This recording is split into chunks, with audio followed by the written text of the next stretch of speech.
Bonjour tout le monde, j'espère que vous allez bien. Bienvenue dans cette nouvelle capsule vidéo. Aujourd'hui, je vais vous parler sur les protocoles de messagerie, c'est-à-dire comment le serveur de messagerie gère vraiment le message, soit au niveau de la réception des protocoles, ce qu'on appelle les, les, les protocoles entrants et les protocoles de sortie. Fait que je vais partager mon écran puis on va commencer l'explication. Ce sera pas long.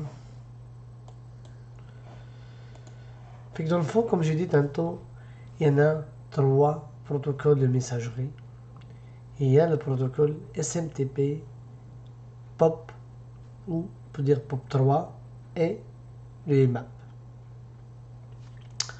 On va essayer de vous expliquer c'est quoi la définition de chaque protocole. On a le protocole SMTP qui est un protocole sortant. Vraiment, sa mission, c'est d'envoyer nos courriers vers le destinataire distingué. Ok? On va se concentrer sur cette partie. C'est ça le protocole SMTP qui est chargé d'envoyer nos courriers vers le serveur de messagerie. Et puis le serveur de messagerie va le rediriger vers le client désiré. Et puis, une fois le client désiré reçoit le courrier, ça va être un autre protocole que ce qu'on appelle le POP ou le IMAP.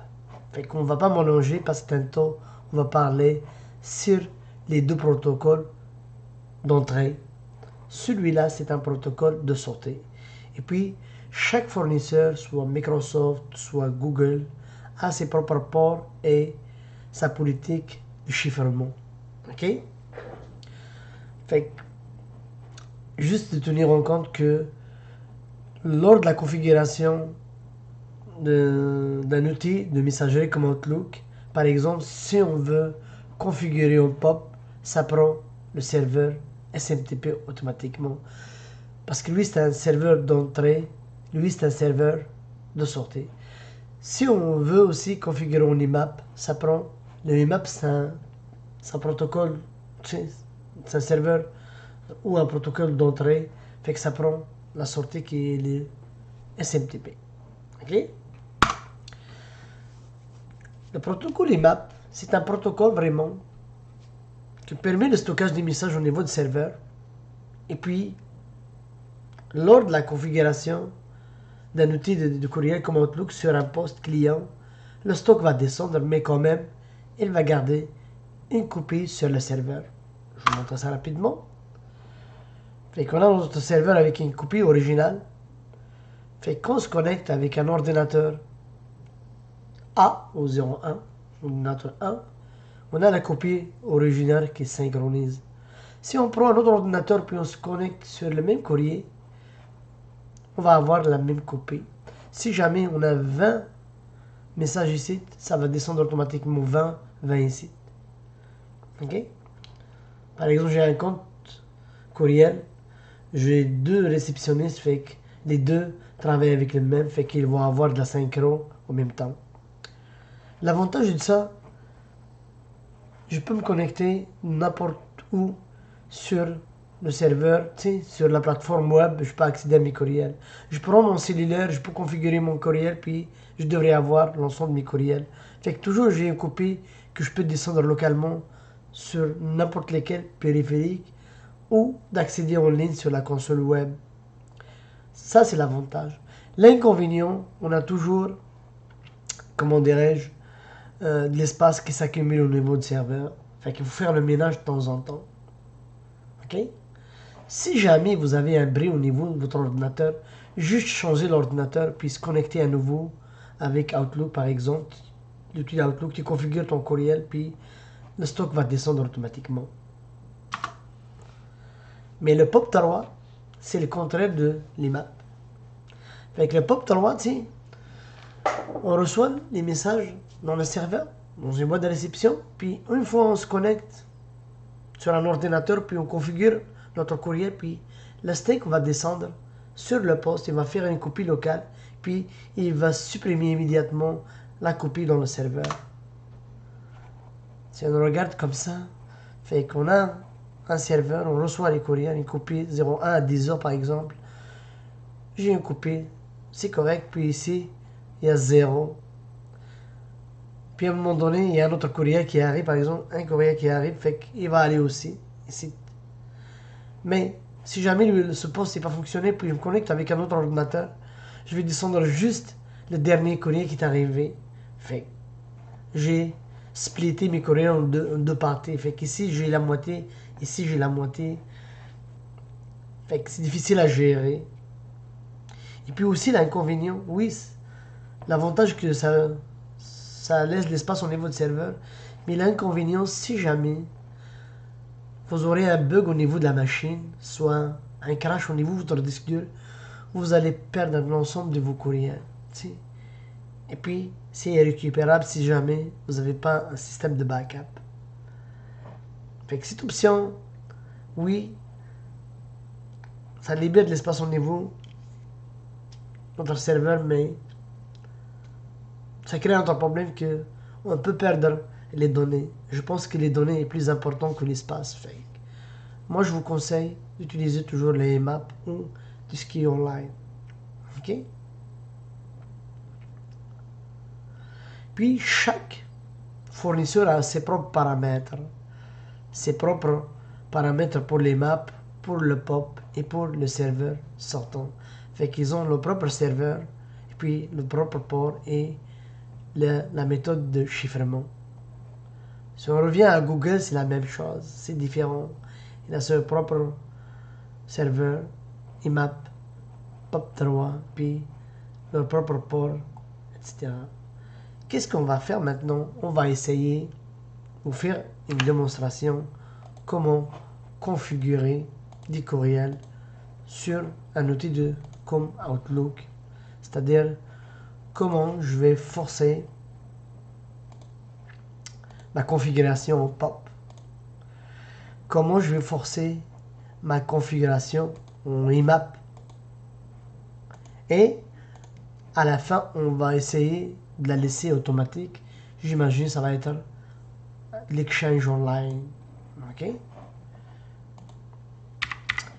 Donc, je fais comme ça.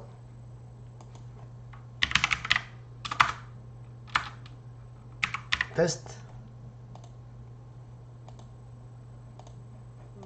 Fait que le test, j'ai déjà utilisé.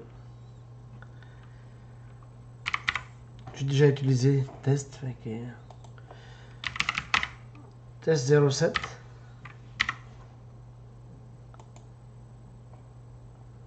Je vais dire c'est une configuration manuelle. Comme ça, il va me laisser le choix au lieu d'y aller avec une configuration automatique. Tu y vas. Je dis je vais configurer mes courriers en POP. Je reviens juste ici, puis je vais aller copier l'information. Le POP, parce que c'est Outlook. Moi j'ai Outlook. Oups. Non, c'est pas ça que je voulais, my god. Excusez. Excusez. Je fais une erreur. J'ai pris un autre.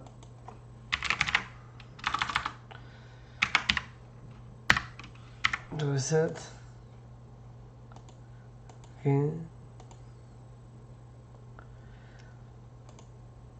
Oh, excusez.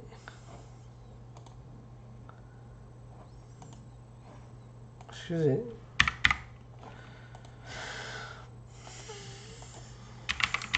Test 07. Je vais aller tout doucement cette fois-ci.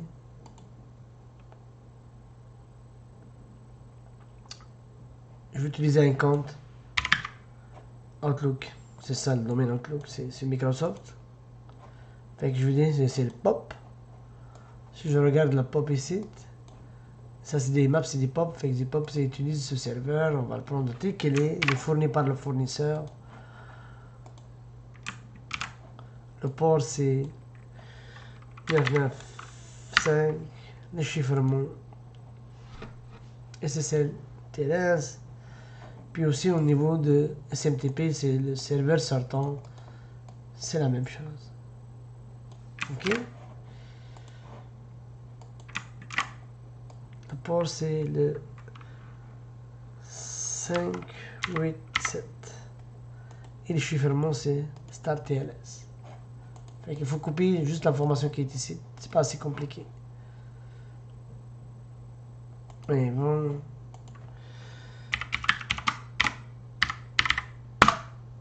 Juste faire l'authentification de votre mot de passe. Et voilà, je viens de configurer mon Outlook en POP. Puis le serveur, ça c'est le serveur d'entrée. Fait qu'il va garder une copie sur l'ordinateur, puis il va supprimer la copie qui est dans le serveur. Puis l'envoi, ça va être des SMTP. Ok? On va faire un autre test, mais avec le IMAP. Excusez, je vais aller supprimer juste ce profil Outlook. Je vais créer un nouveau profil avec l'UIMAP. Ça se fait bien quand même. Fait que test 08. Ok.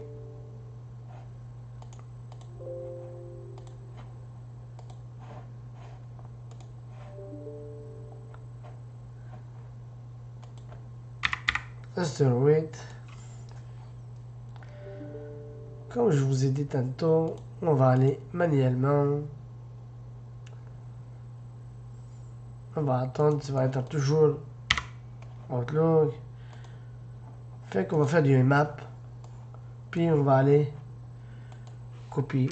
Fait que lui, toujours c'est SMTP, le port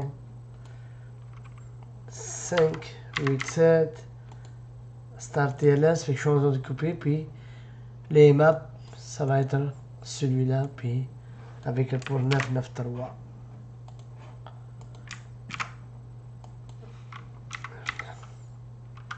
C'est des informations qui sont fournies par le fournisseur.